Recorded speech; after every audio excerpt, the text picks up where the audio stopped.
Sudah 3 hari berlalu, namun banjir di Desa Karangligar, Karawang, Jawa Barat belum surut total. Banjir menggenang hingga kedalaman 2 meter. Sekitar 10.000 warga terdampak dan harus mengungsi.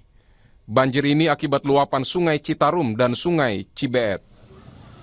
Sementara di Bekasi, Jawa Barat, banjir sudah mulai surut dan warga di sejumlah titik banjir, seperti di perumahan Pondok Gede Permai, Bekasi, telah melakukan pembersihan dari sisa-sisa lumpur.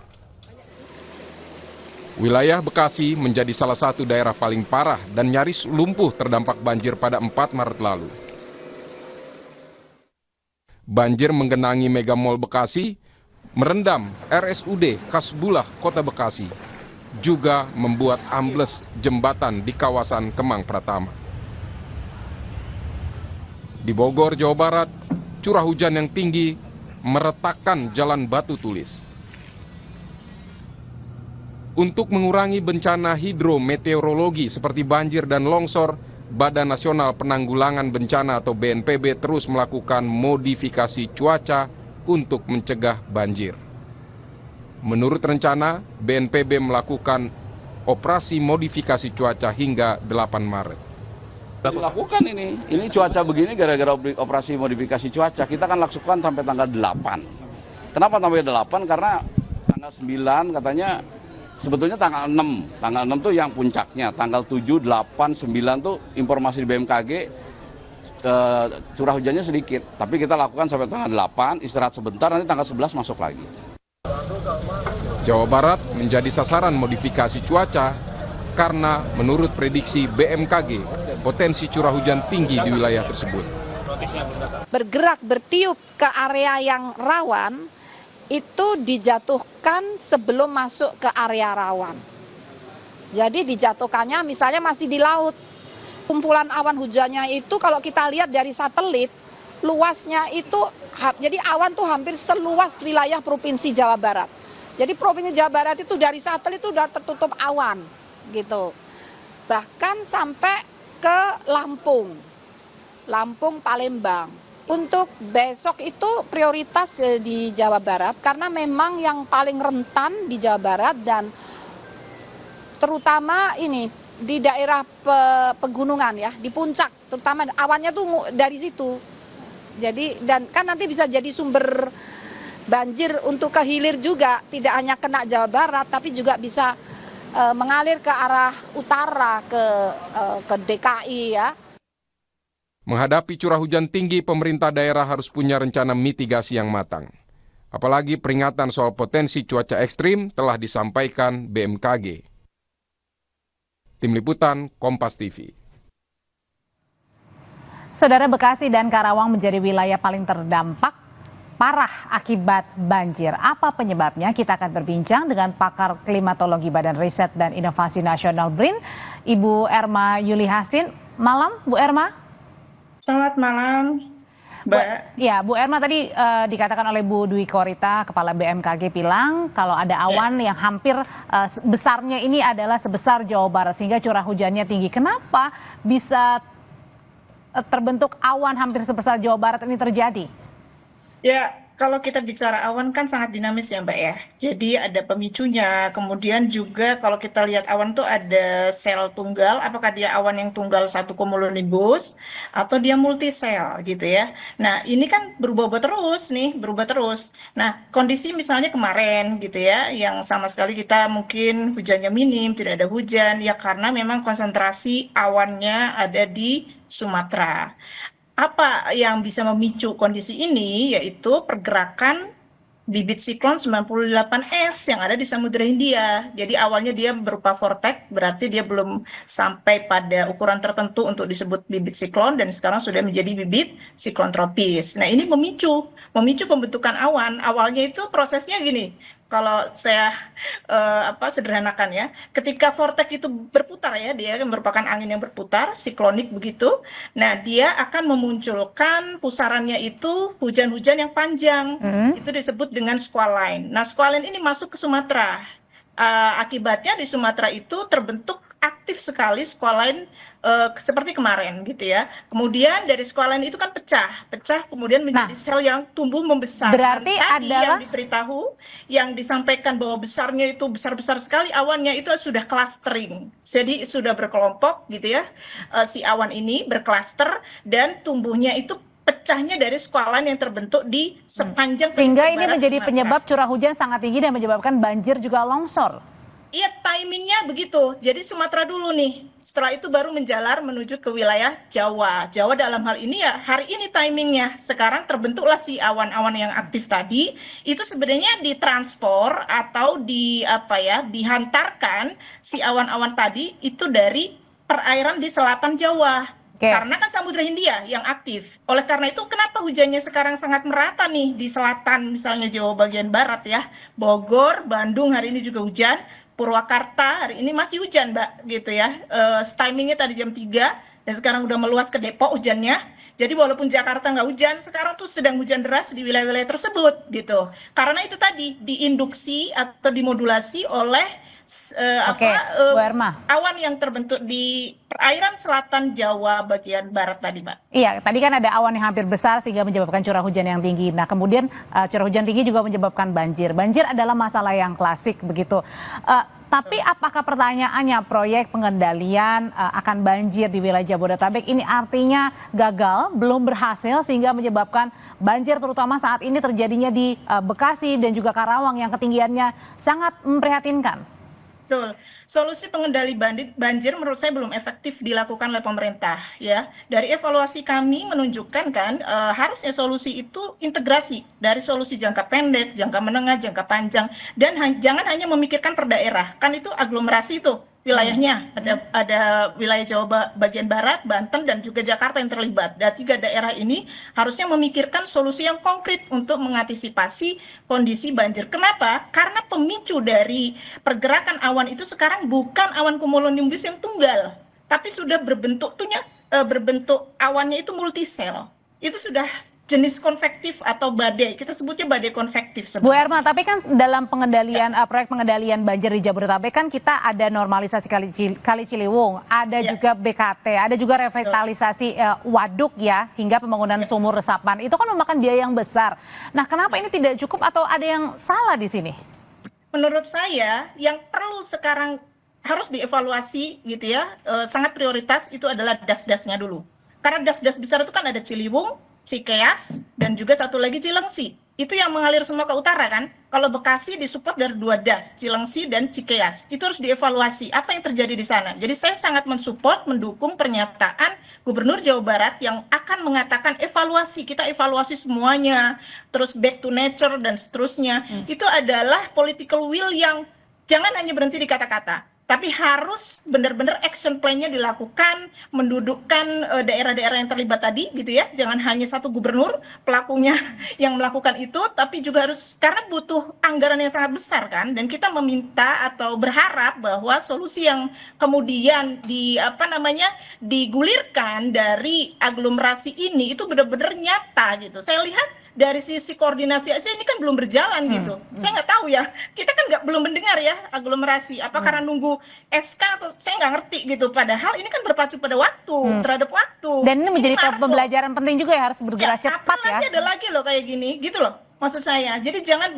berpikir bahwa ini kan sudah lewat musim hujan. Karena kajian kami menunjukkan bahwa musim hujan sekarang itu mengalami pergeseran. Durasinya semakin panjang. Dan tidak mesti selalu berber ya, belakangan Desember, November. Maret masih musim hujan, saat ini itu masih musim hujan. Gitu. Bu Erma, gitu. Tapi apa kemudian juga misalnya perlu dievaluasi dengan pergeseran dari tata kota yang maksudnya dalam hal ini adalah salah satunya disebabkan karena pembangunan di mana-mana. Ya, saya setuju. Saya sepakat bahwa itu juga sangat penting. Karena bagaimanapun das ini selalu mengalir dari hulu ke hilir. Dan kita tahu bahwa penuh, tata kotanya itu penuh ya, wilayahnya begitu ya. Di daerah-daerah lereng, bukit, gunung, itu semua itu sudah bangunan yang berdesak-desakan. Itu saya setuju. Karena di Bandung pun mengalami hal yang sama gitu. Kalau kita ke Bandung Utara, itu developer membangun perumahan di sana gitu ya. Nah ini kan daerah resapan air Mbak. Nggak ada gitu. Sama sekali nggak ada. Kita tuh sudah harus benar-benar tobat gitu ya di Ramadan ini dalam tanda kutip untuk benar-benar apa ya, Dataran tingginya pun memperbaiki digunakan ya, untuk pembangunan ya.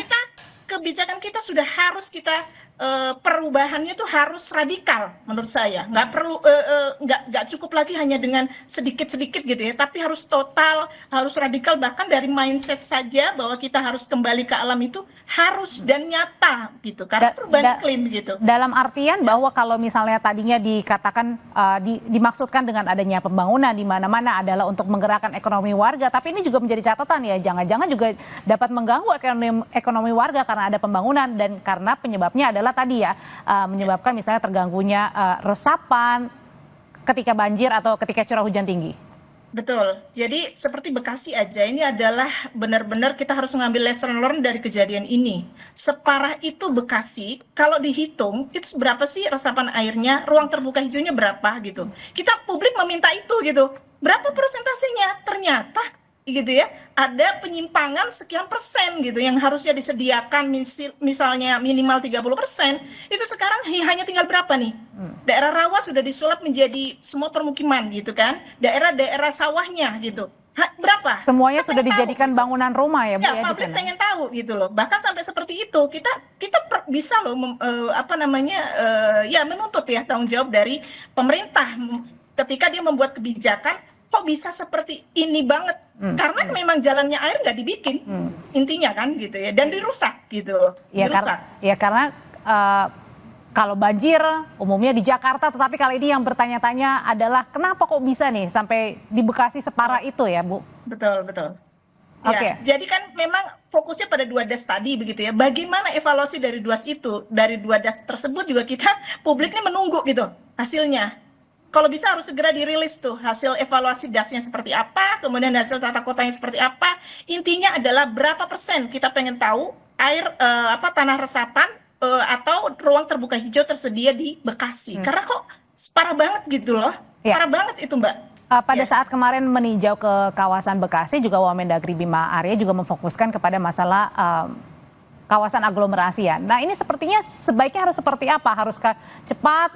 Apakah harus dibuatkan lebih detail lagi mengenai misalnya menyinkronkan tentang pembangunan, mitigasi bencana di sekitar daerah aglomerasi? Karena kan aglomerasi termasuk juga Jakarta, Bekasi yang mengalami banjir, Tangerang juga, Bogor.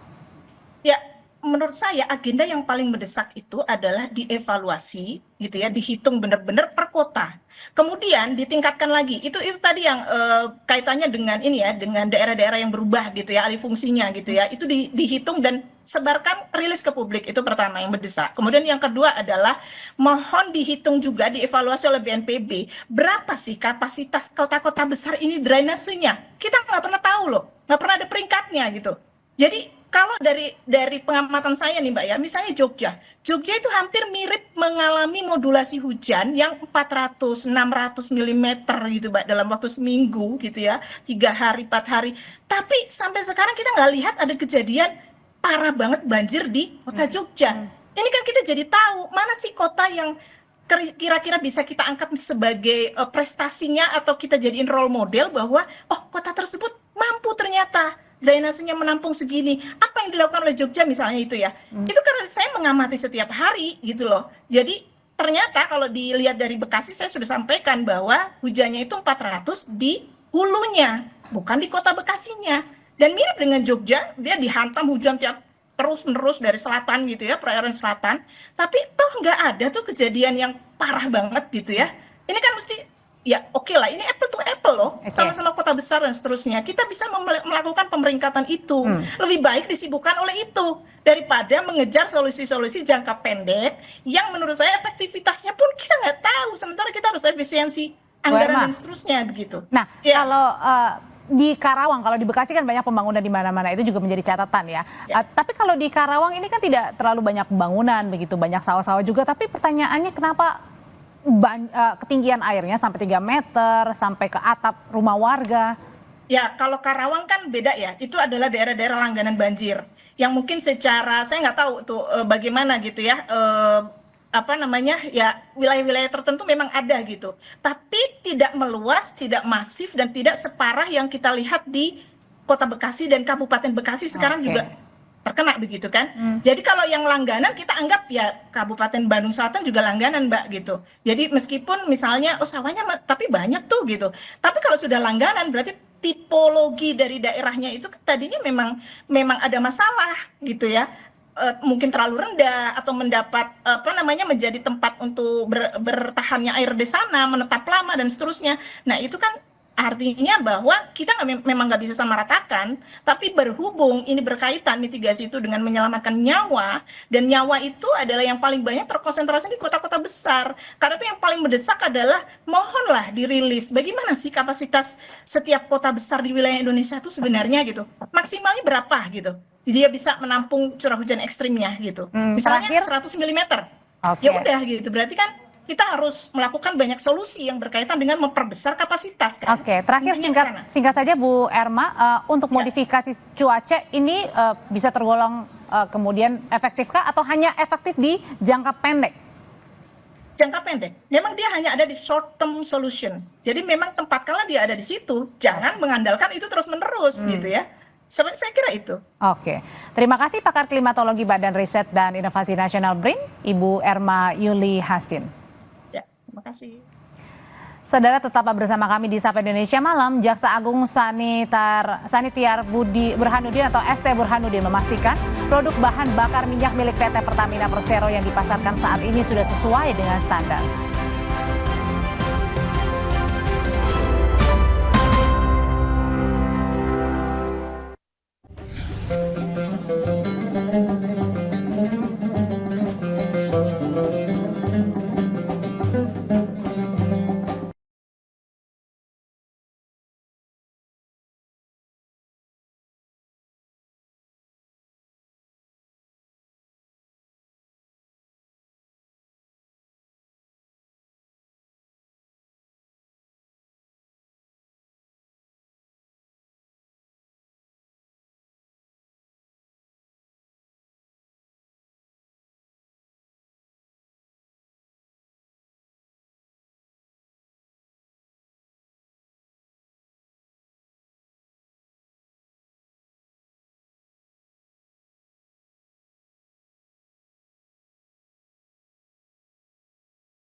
Bye.